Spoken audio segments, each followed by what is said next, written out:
Matanya buram, Indonesia gelap. Indonesia terang. Ada yang mau kabur.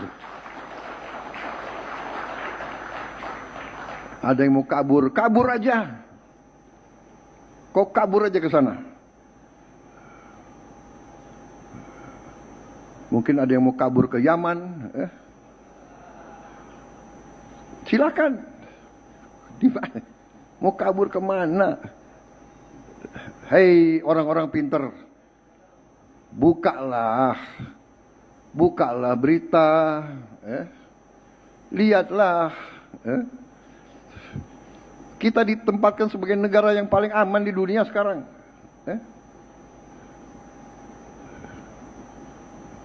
Kabur aja deh.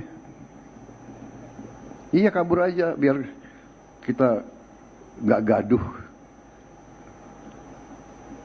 Saudara-saudara, apapun terjadi, kita hanya mau kerja untuk rakyat.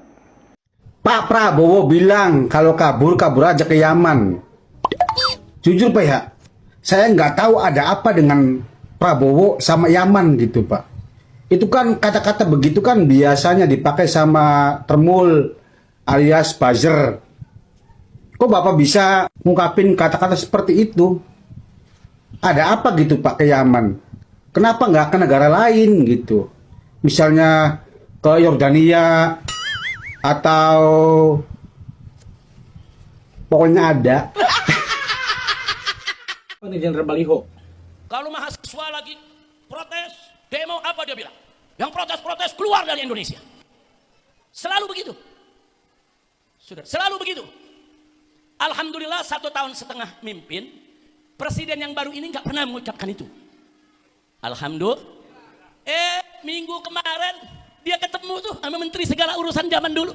Ngopi-ngopi. Ngobrol semeja, minta nasihat.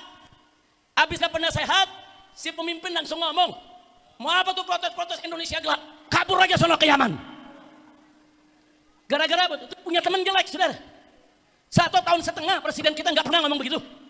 Kenapa hari ini dia mengatakan begitu? Ngobrolnya sama provokator.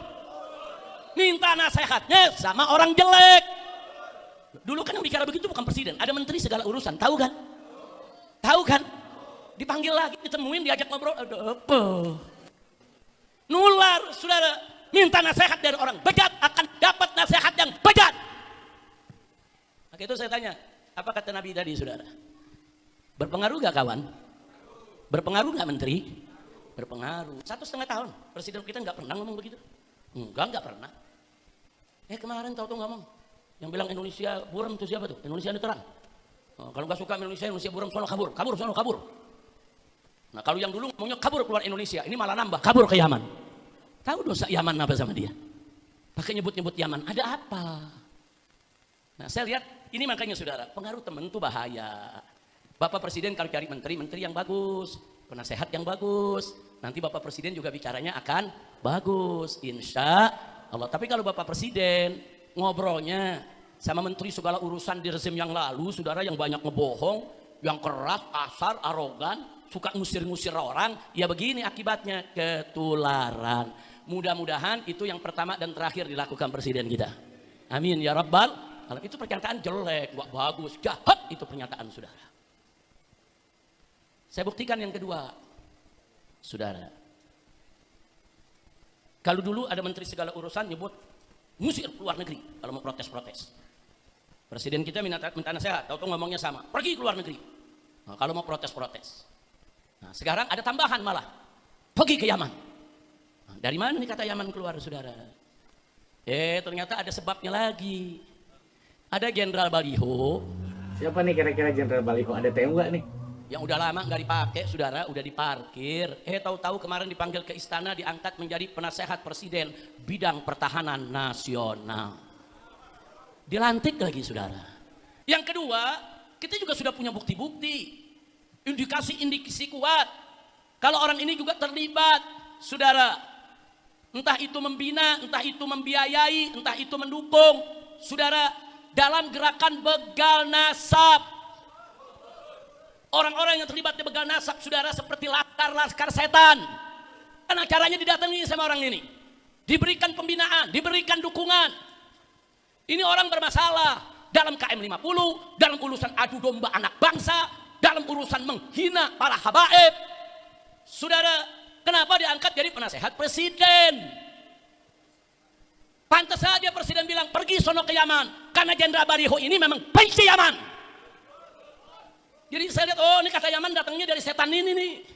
Berteman sama setan jadi setan. Kira-kira jelas gak? Mudah-mudahan ini yang pertama dan terakhir buat Bapak Presiden. Kita doain biar Bapak Presiden dapat taufik dan hidayah. Amin. Tapi kalau Bapak Presiden terus mengulangi, terus ingin menjadikan orang-orang Yaman sebagai musuh, ya kami siap saja Pak. Enggak, kami enggak mundur, kami enggak takut. Siapapun akan kami lawan. Yang menyebarluaskan sikap rasis, fasis, benci dengan kesukuan, kurang ajar. Yaman itu bukan musuh bangsa Indonesia. Wali Songo itu saudara dari klan Ba'alwi, ulama Yaman, kakek moyangnya dari Yaman, yang mengislamkan Indonesia saudara. Habaib saudara, yang datang mengislamkan Palembang, yang datang mengislamkan Kalimantan, mengislamkan Sulawesi, mengislamkan Maluku, mengislamkan Irian. Habaib yang datang dari Yaman. Masa?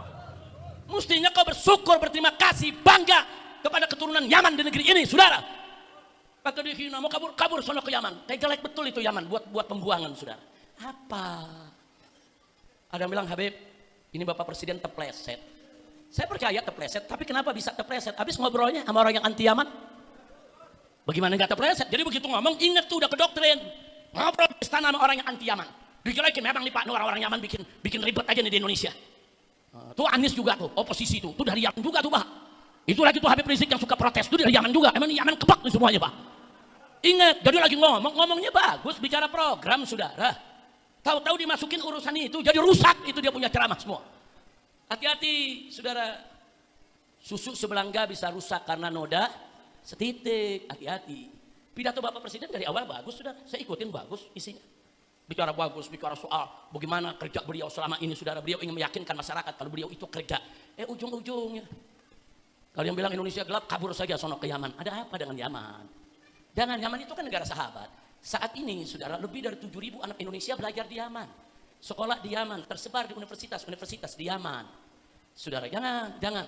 Kalaupun di Indonesia ada segelintir orang Yaman, keturunan Yaman yang terlibat korupsi, itu kan segelintir. Ada kok suku lain yang korupsinya nggak tanggung-tanggung. Kenapa nggak disebut? Kenapa nggak diusir ke negerinya? Kok jadi yang dimusuhi Yaman siapa ini pembisiknya? Makanya saudara, saya udah minta saudara kepada FPI maupun ormas-ormas Islam yang lain protes. Jangan diam, protes. Kalau orang-orang bermasalah diangkat oleh presiden, sampaikan protes, sampaikan kalau kita tidak menerima, sampaikan kepada presiden. Dan presiden wajib dengar apa yang menjadi isi hati masyarakat, apa yang menjadi tuntutan masyarakat. Jangan kalau dikritik marah. Jangan kalau dikritik jawab dengan karya, dikritik jawab dengan kerja, dikritik jawab dengan kebijakan yang bagus. Itu pemimpin. Bukan dikritik jawab dengan kritik yang lebih pedas. Enggak begitu pemimpin saudara. Kira-kira jelas tidak? Jelas tidak?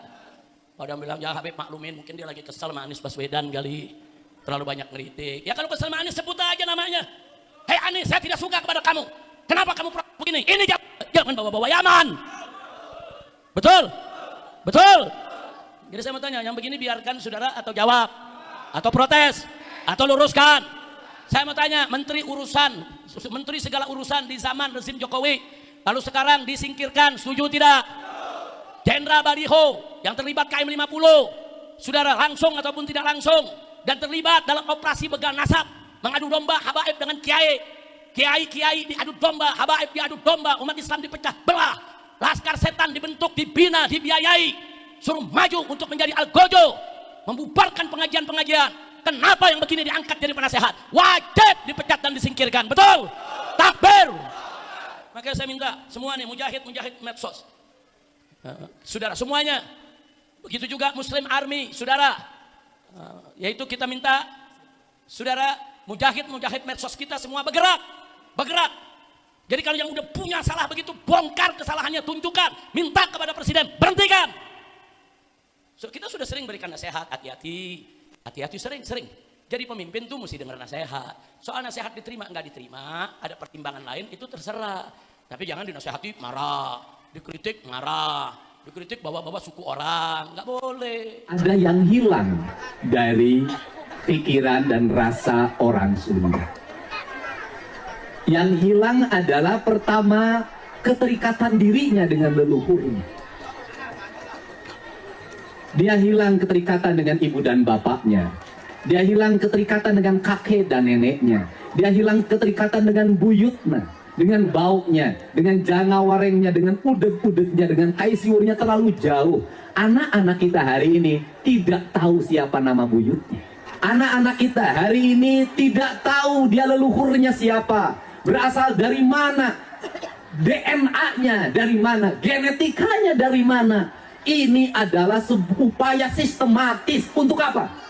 Untuk menghilangkan ikatan emosional, terutama orang Sunda dengan leluhurnya. Kemudian orang lain datang dari negara lain ke sini, tiap hari membanggakan leluhurnya, tiap hari bercerita keunggulan leluhurnya, tiap hari kita harus mendengarkan riwayat-riwayat leluhurnya. Setelah itu kita bermahabbah pada mereka, menghormati mereka, mendewa-dewakan mereka, dan kita menganggap diri kita lebih rendah dari mereka.